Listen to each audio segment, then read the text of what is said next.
Alhamdulillah, Alhamdulillahi Rabbil Alamin. Allahumma salli ala Sayyidina Muhammad wa ala ali Sayyidina Muhammad. Kita dalam segala urusan dunia mengambil keputusan, kita harus bermusyawarah. Tapi kalau dalam hal ibadah tidak semestinya bermusyawarah. Artinya kalau kita mau laksanakan kewajiban kita, masa kita bermusyawarah dulu? Allah Subhanahu wa taala memanggilkan kita untuk menunaikan salat kita 5 waktu, tidak perlu dimusyawarahkan. Kalau kita sudah mendengar hayya 'alas salah, hayya 'alal falah, segera tunaikan kewajiban kita.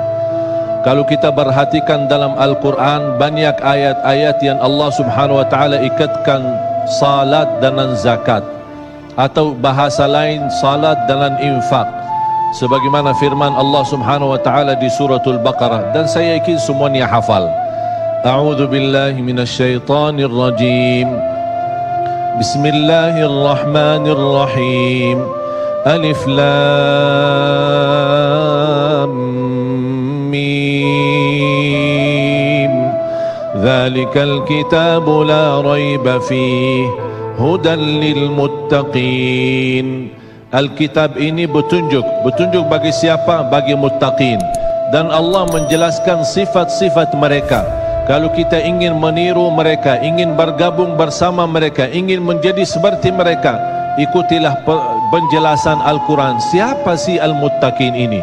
Allah Subhanahu wa taala sebutkan, الذين يؤمنون بالغيب ويقيمون الصلاة ومما رزقناهم ينفقون. Mereka adalah yang beriman tentang gaib. Apa yang gaib? Allah, malaikat, jannah, surga, neraka, segala sesuatu yang gaib mereka percaya, walaupun mereka tidak melihat dengan mata sendiri. Dan sifat mereka alladzina yuqimuna as-salah. Beda artinya yuqimuna as-salah sama yusallun. Ada orang hanya kerjakan salat, tapi ada orang mendirikan salat.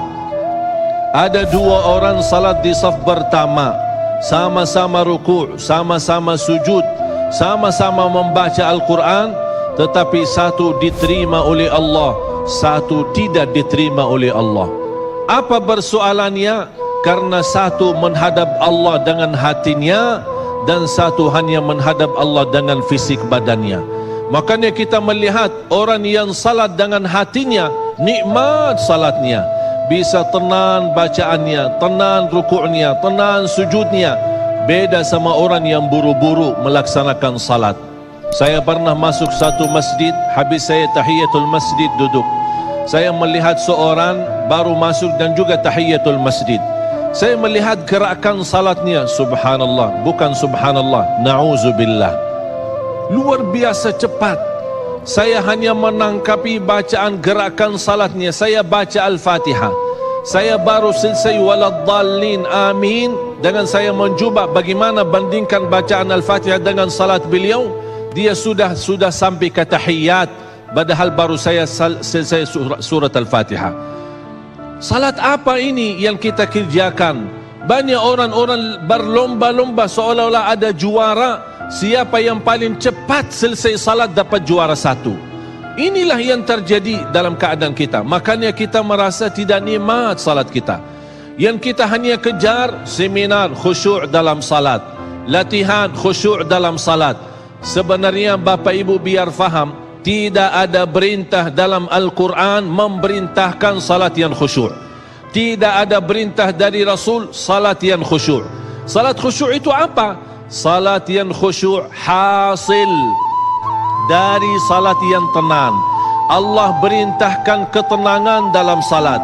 Ar-Rasul SAW memerintahkan ketenangan dalam salat.